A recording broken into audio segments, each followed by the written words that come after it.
This video classroom lesson is sponsored by Transmission Bench. Visit the transmissionbench.com store for the deluxe super kit, other parts, and even the video classroom lessons used during this project.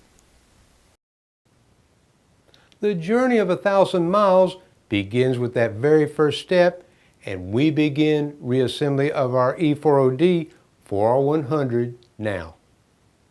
I know it looks like 1,000 parts are on this bench, and you may be thinking it's going to take forever to put it back together. The truth is, it will actually go together pretty quickly.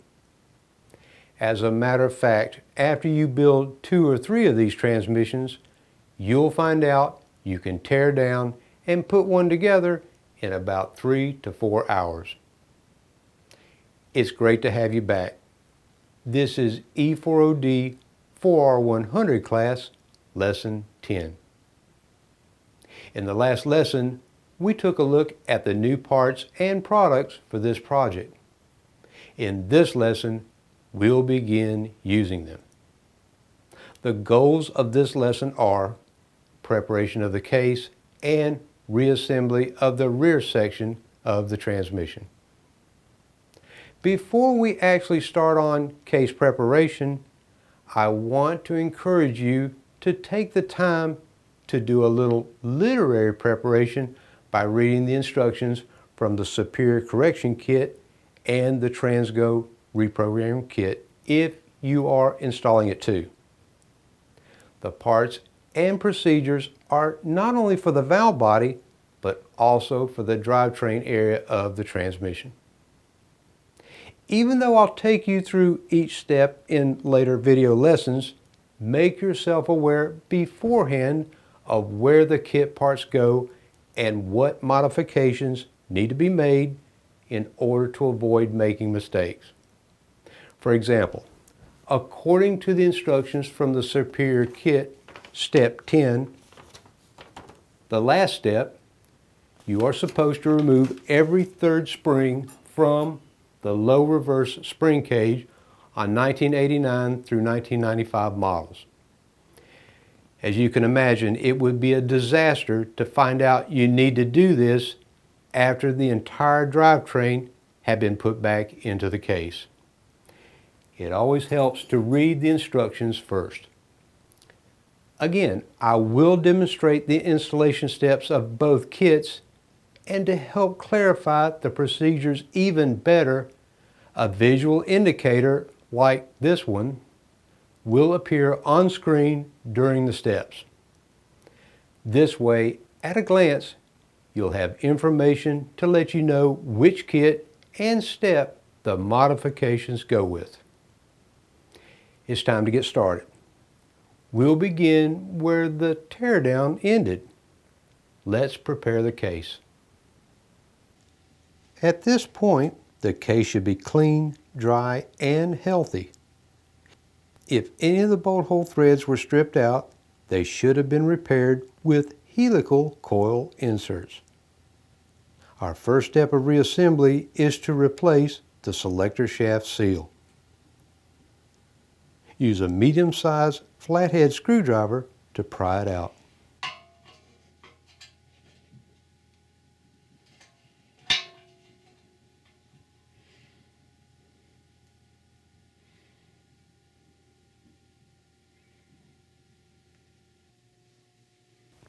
The new seal is in the overhaul package of the Deluxe Super Kit.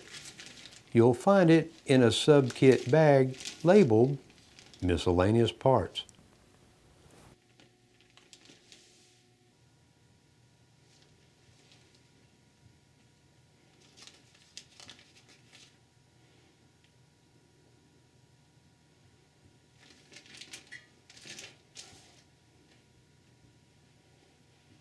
Lubricate the seal and case bore with transmission fluid or assembly lube.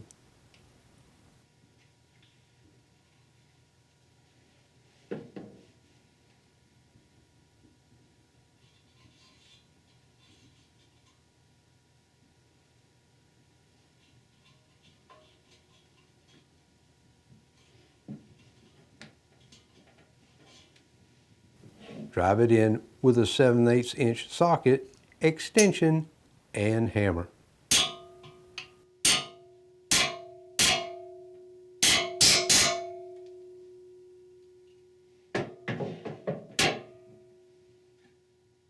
Installed correctly, the seal should be flush with the case.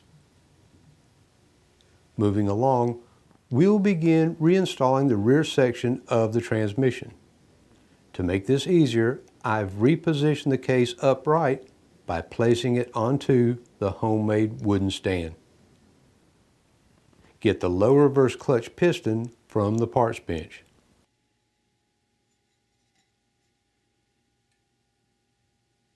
The low reverse piston is the first part to go into the extreme rear of the case. Before we install it, I want to discuss replacing the seals. If you're working on an earlier 1989 through 1995 E4OD model, the inner and outer seals may be a square cut type which relies on a tight interference fit against the case bore in order to seal hydraulic pressure. This is what they look like, and you'll find them in your overhaul package.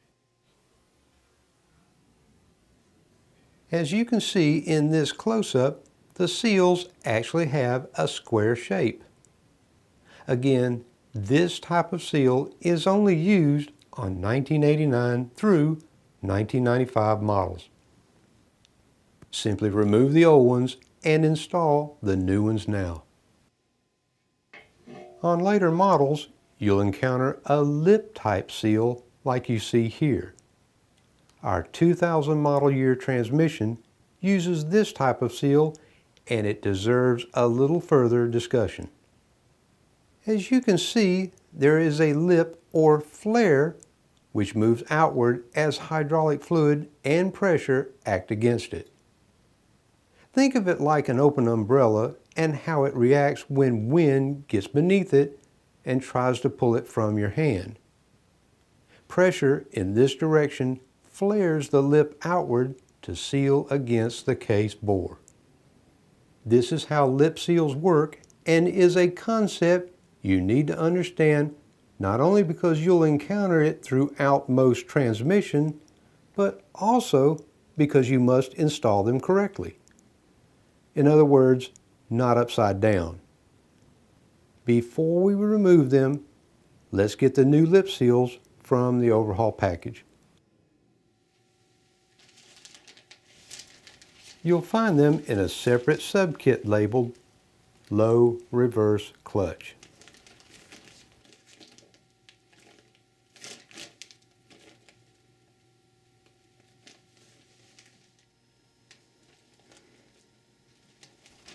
I've moved the piston to another bench in order to demonstrate proper lip seal installation.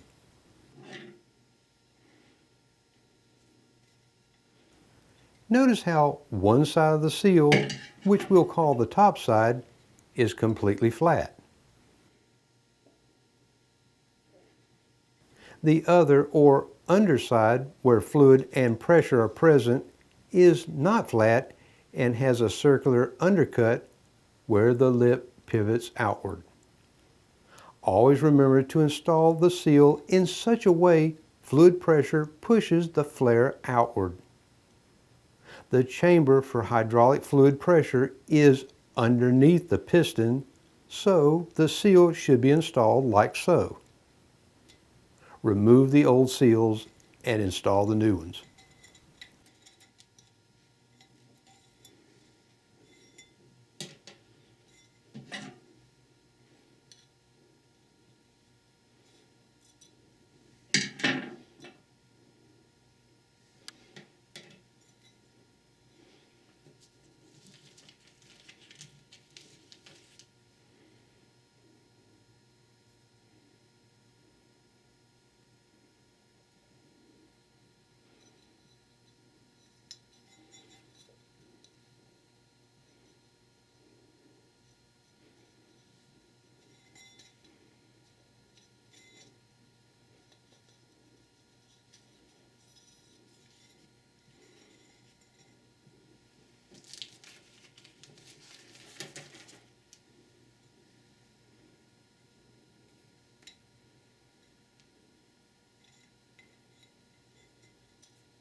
Again, the flat side should be on this side of the piston groove. The side with the undercut goes on this side.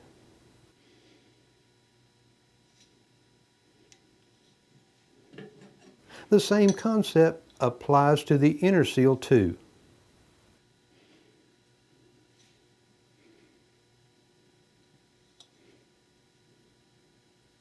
Fluid pushes the seal flare outward like so. You'll see this lip seal logic concept again when we assemble the other clutch pistons. Regardless of whether or not you are working with an early 1989 through 1995 square cut seal type piston or a later lip seal type, lubricate the seals and the case bore. Use transmission fluid or a paste type assembly lube.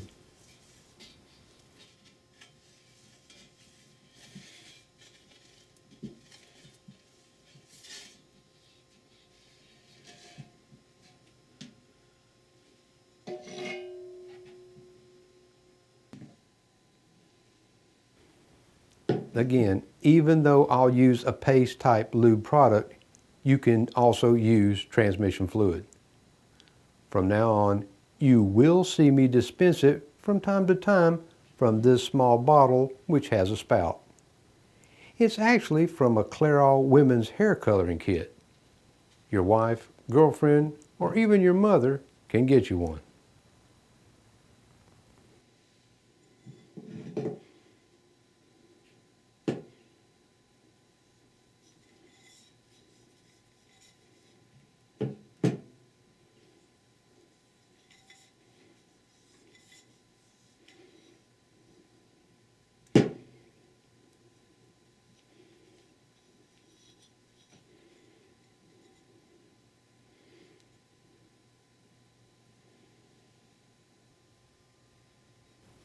Position the piston at the entrance to its bore at the rear of the cage. On early square cut seal models, which rely on an interference type of sealing, you will have to tap the piston downward with a heavy tool. A perfect tool for this job is actually the transmission input shaft. Temporarily borrow it from the parts bench. The length and weight of the shaft are just right for tapping the piston downward until it bottoms out in its bore. The later lip seal type pistons, like this one, can be installed by simply pushing them down with your fingers.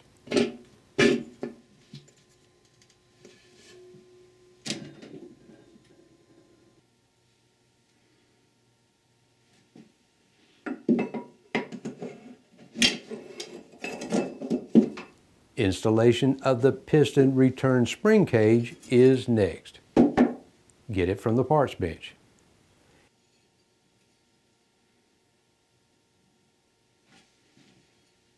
As I mentioned a few minutes ago, the instructions of the Superior Shift Correction Kit require the cage to be modified if you are working on a 1989 through 1995 model. Let's look at the instructions together.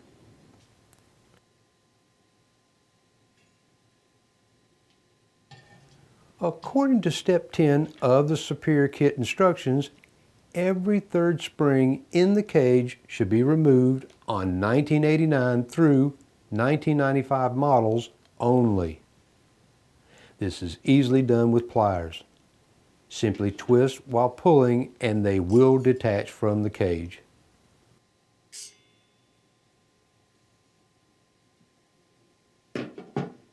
When you finish, make a note of your progress by circling the lesson text and picture with a pencil or pen. Since we're working on a 2000 model, we will leave the spring cage as is and not remove any of the springs. Set the spring cage onto the low reverse piston like so.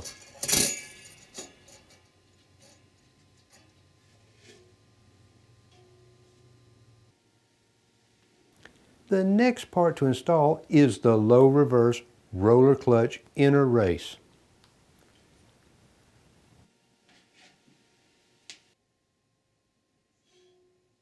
The inner race is fastened in place by 5 special grade 8 bolts which go through the rear of the case and thread into these 5 equidistant spaced holes here.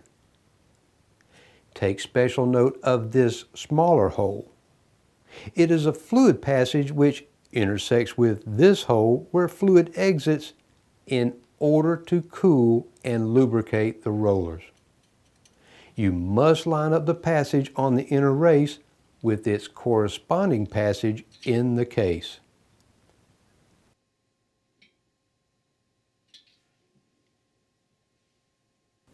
With the case positioned with the valve body area at the 6 o'clock position, the fluid passage is at the 5 o'clock position. Use a permanent marker to clearly indicate the location of the fluid passage.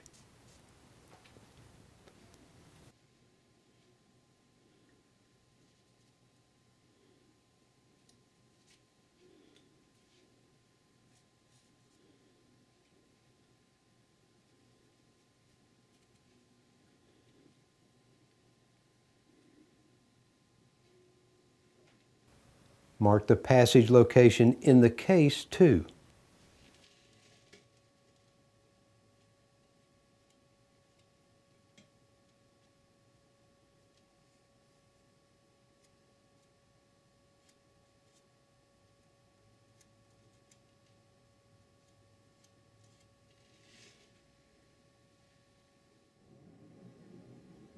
In order to make indexing the fluid passage in the race with the passage in the case even more foolproof, install 3 homemade guide pins into the race bolt holes. You can easily make the guide pins by purchasing 3 5/16 by 24 by 3 inch long bolts from the hardware store. Remove the heads with a hacksaw and taper the ends with a bench grinder.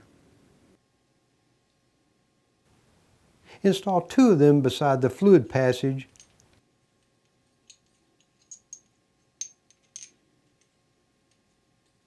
and the 3rd directly across from the passage.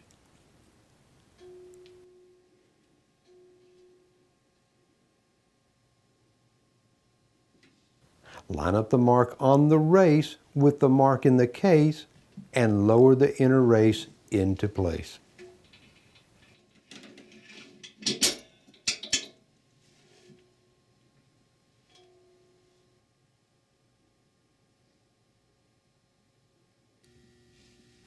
The guide pins are long enough to protrude through the case for removal by hand later.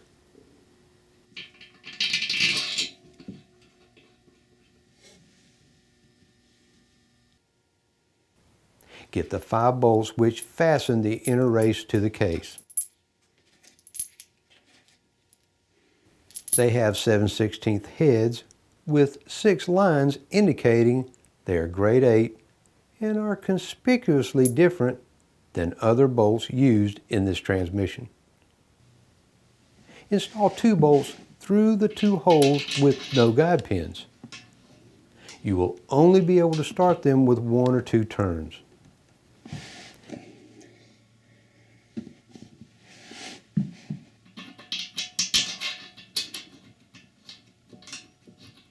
Use a 7/16 inch socket, extension, and ratchet to tighten the bolts a few more turns only.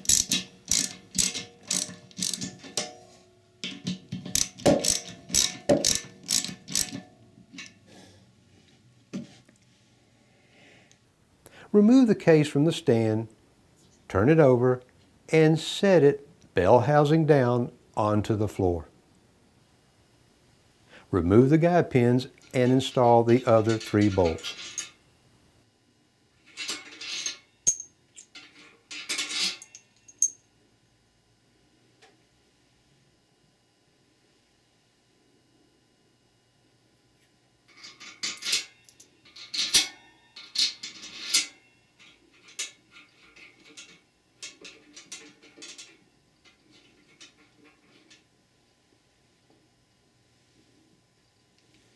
Tighten them in a crisscross pattern.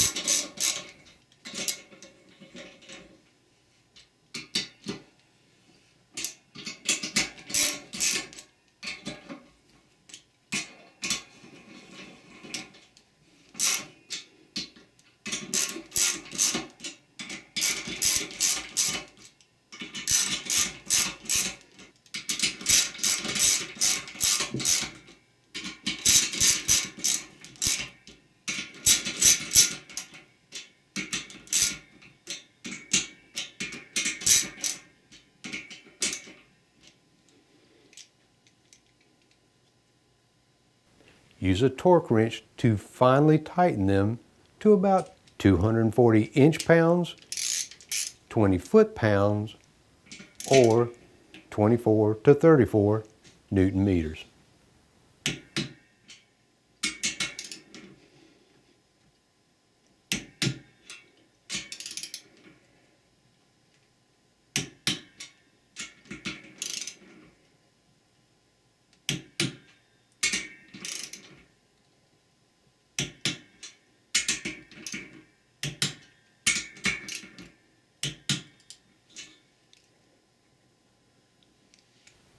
Get the case to parking gear thrust bearing, or if you are working on an earlier E4OD model, a thrust washer. Our 2000 model demo uses a thrust bearing. This is what the early thrust washer looks like.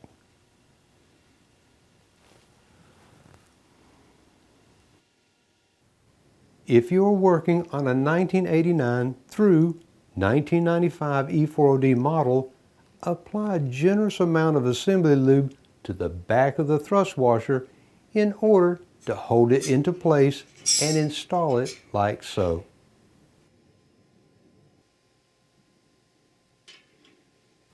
(1996) and later models use a thrust bearing. Apply transmission fluid to it.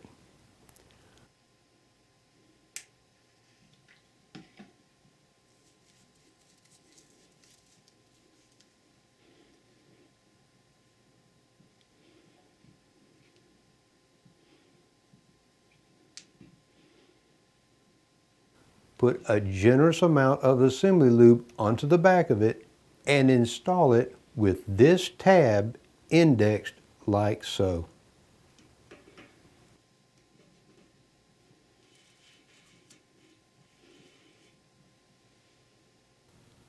Reposition the case onto its side.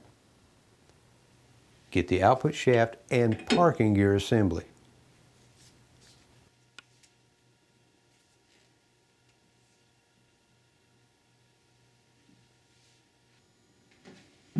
Make sure the thrust bearing or washer is still in place. Apply fluid to the journals of the output shaft and install it into the case.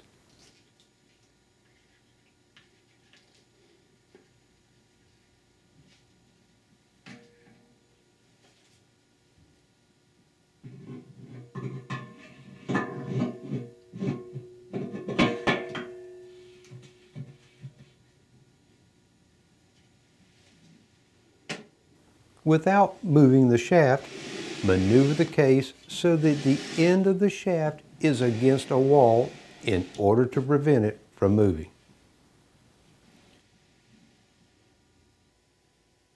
We need to install the low reverse clutch hub next.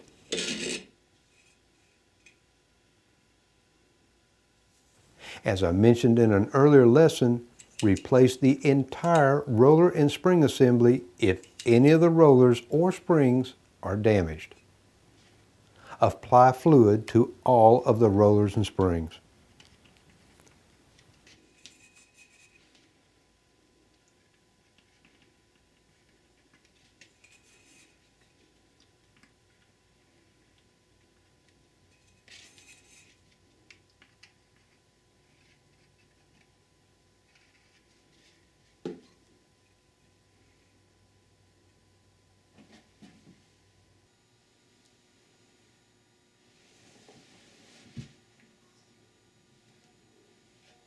Rotate it clockwise as you push the rollers against the inner race. It will eventually roll onto the inner race.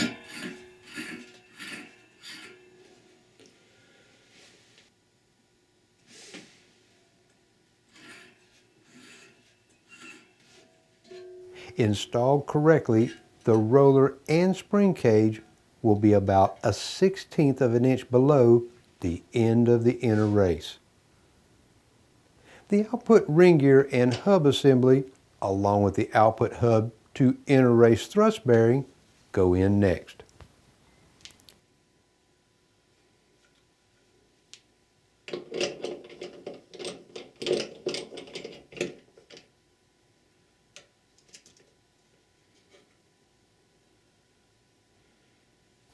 Add fluid to the bearing.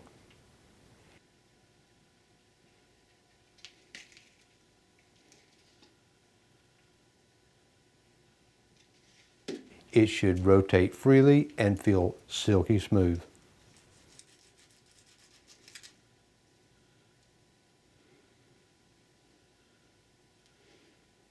Put assembly paste lube on this side of the bearing to hold it in place.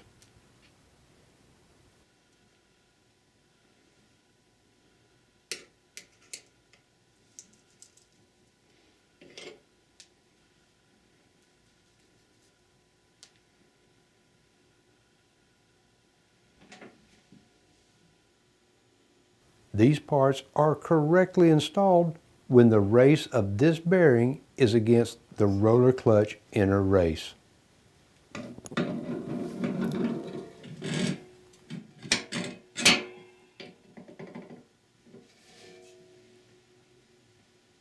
It's time for a safety reminder.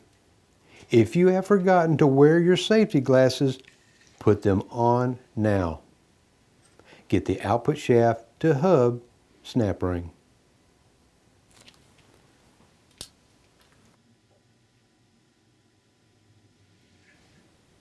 Install it into its groove.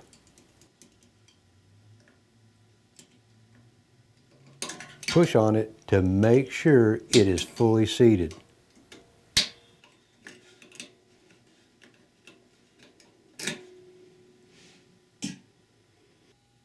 Reposition the case upright. The output shaft should turn effortlessly.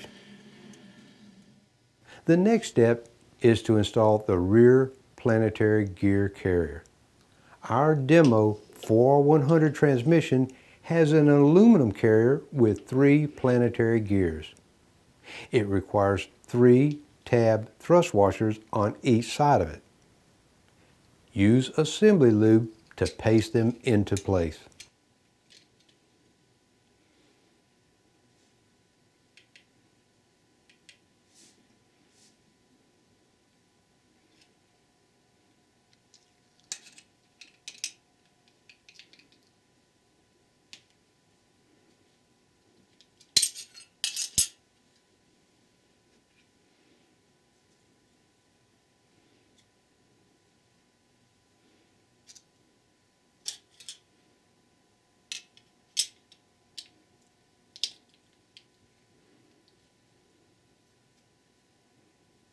Pre-lube each of the gears with fluid.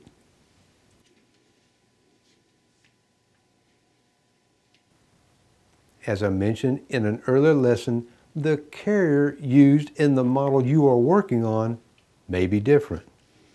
It may be made of aluminum or steel and have 3, 4, or 6 planetary gears. 3 and 6 gear carriers require 3 tab thrust washers.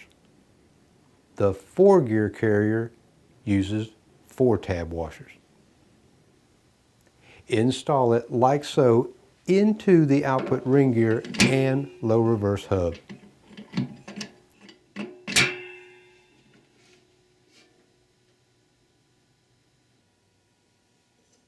Get this snap ring.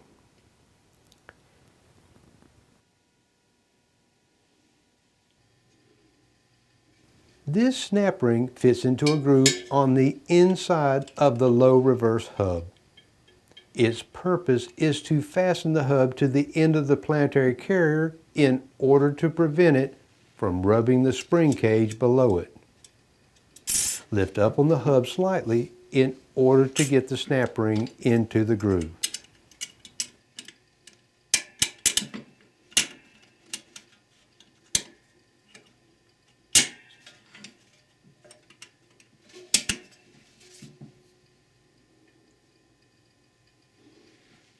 Make absolutely sure it is completely seated into the groove.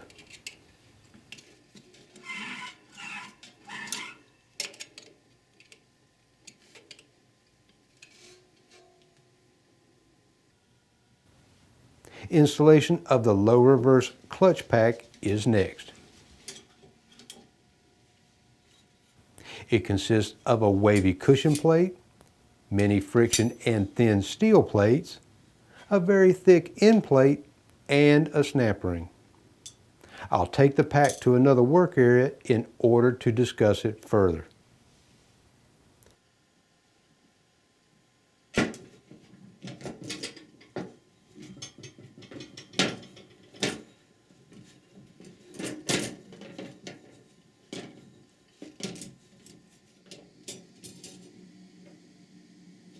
This plate is very wavy and functions as a type of spring which cushions the engagement or feel when the transmission is placed into reverse. It's called a cushion plate. This is the first part of the clutch pack to install. Set it into place against the reverse piston.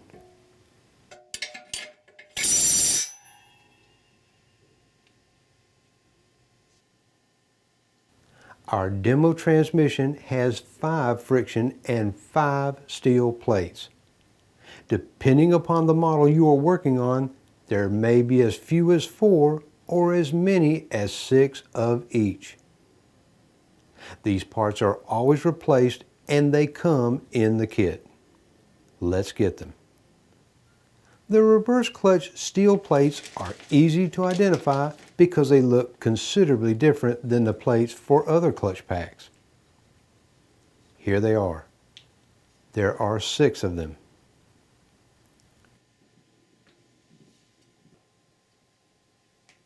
Now we need the friction plates. 1998 and later transmissions use 24 teeth plates like these. 1989 through 1997 models use a friction plate with 72 teeth. Let's get them from the kit.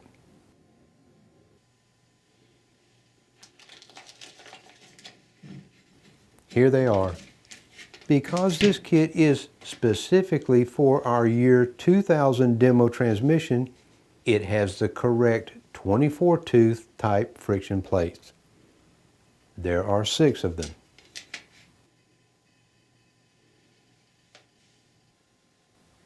As I mentioned before, this 24 tooth type of plate is used in 1998 and later models.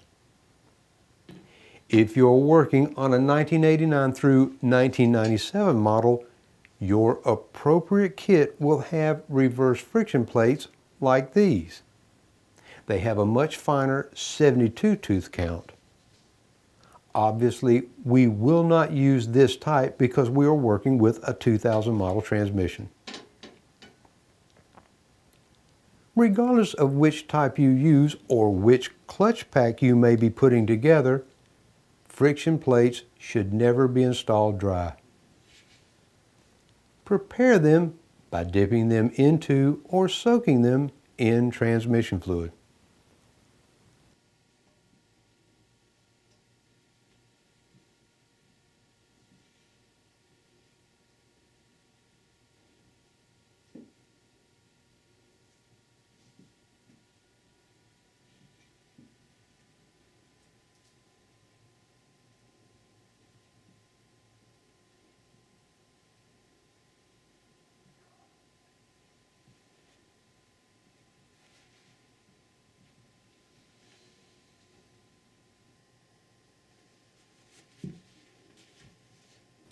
Our demo transmission requires only 5 friction and 5 steel plates.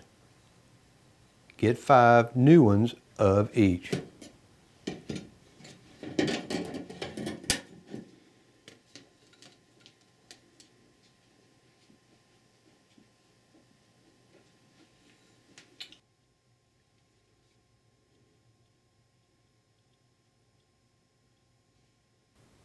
Place a steel plate into the case against the cushion plate we installed earlier. Install a friction plate.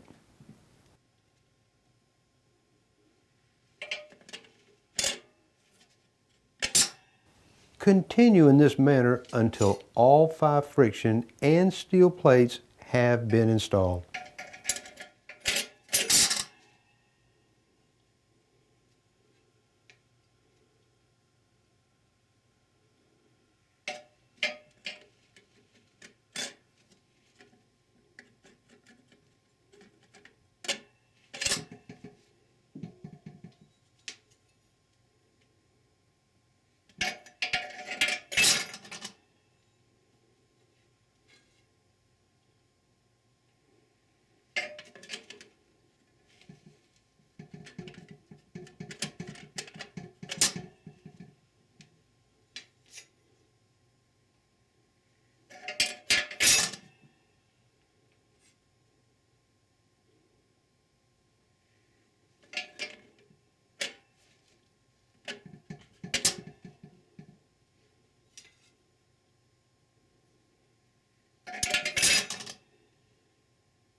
The last one should be a friction plate.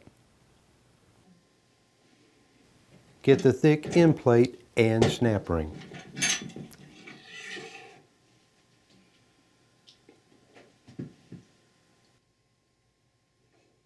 Install the end plate. Either side can go against the friction plate.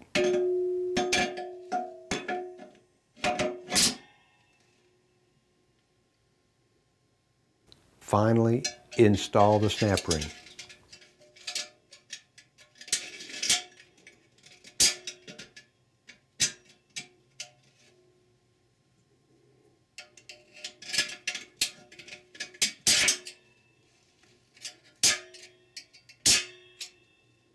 There should be some clearance between the end plate and snap ring in order for the clutch to apply and release.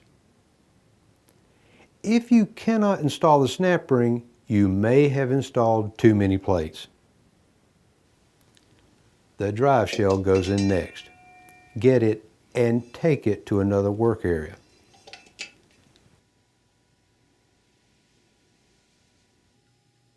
The 2 bushings on the inside of the sun gear are usually worn out and should always be replaced. Note they are both installed about 1/4 of an inch from the end of the gear.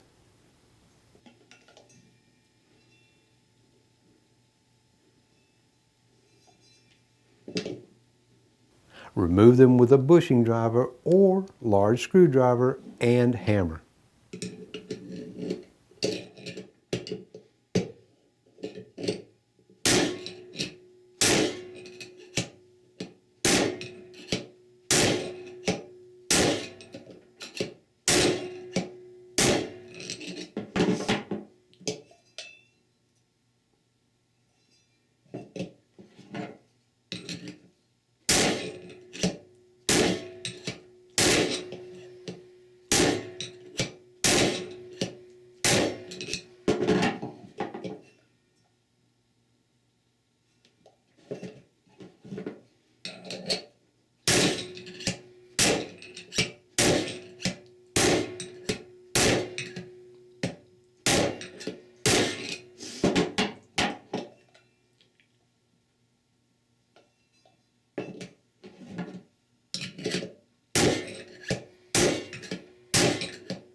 This old 1 1/16 of an inch Truecraft socket is just the right diameter.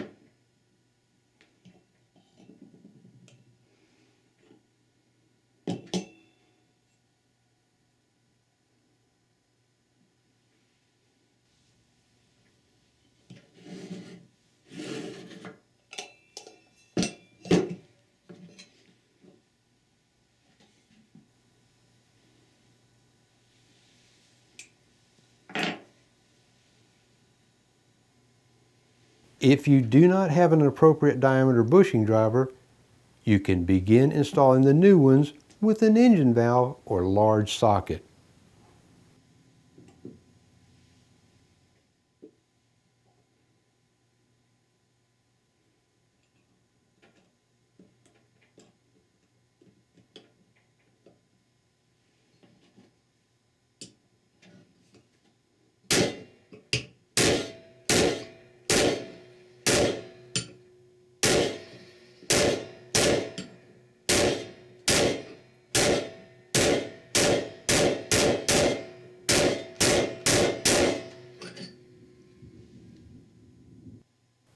Again, this Truecraft socket is perfect for driving it in the rest of the way.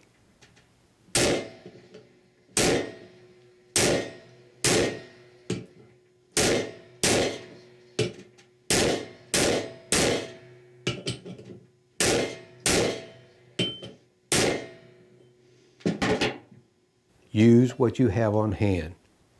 You can even use an old bushing if it is not too badly distorted.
Put fluid onto the bushings and install the assembly onto the output shaft and against the planetary carrier thrust washer.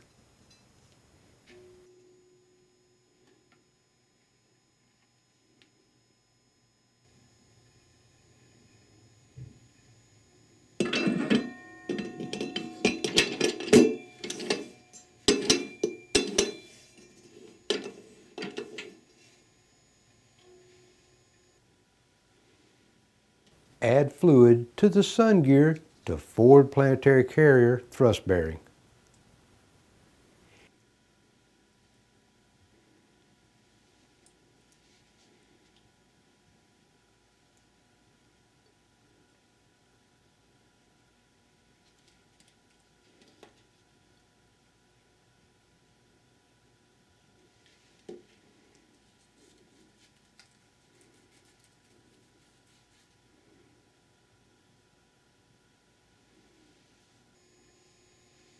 Install it with the narrower race, which has an inner lip downward against the sun gear. The wider race with a lip on the outside should face upward.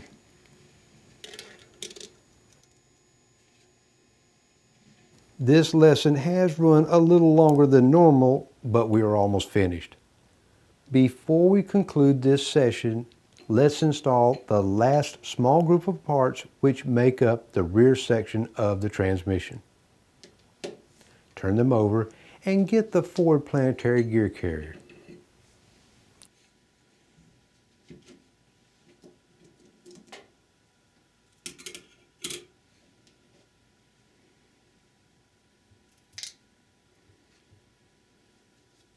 Add fluid to the gear areas to ensure the needle bearings are pre-lubricated.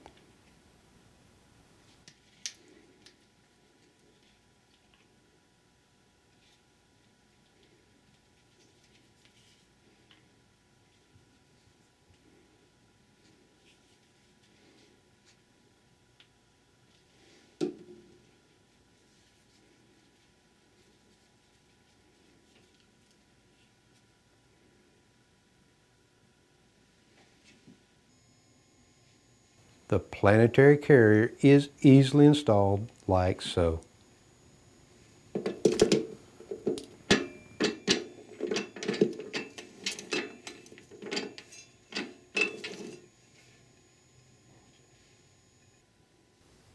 Our 4R100 demo transmission uses a thrust bearing between the forward planet carrier and the input hub. Earlier models used a thrust washer. Pre-lube it with transmission fluid.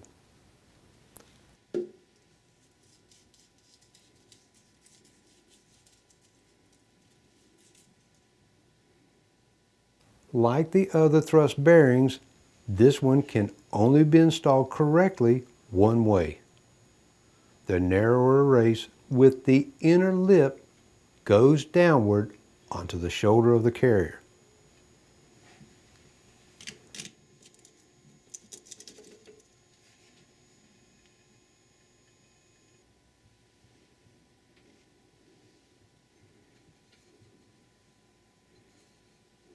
Put fluid onto these surfaces of the forward ring gear and hub.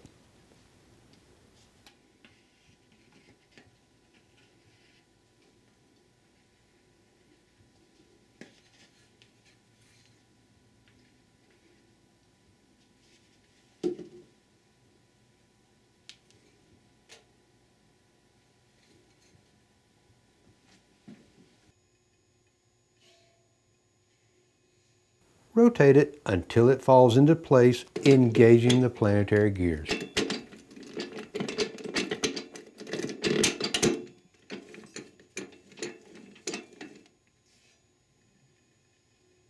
Add fluid to the forward hub to forward clutch drum thrust washer and bearing.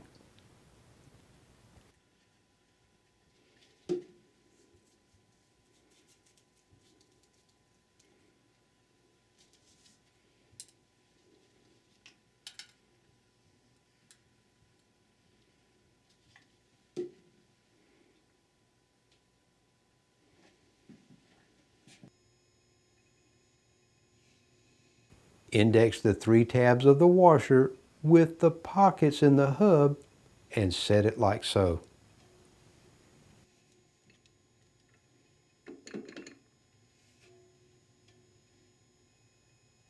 Install the thrust bearing with the narrow race which has an inner lip downward against the forward planet carrier.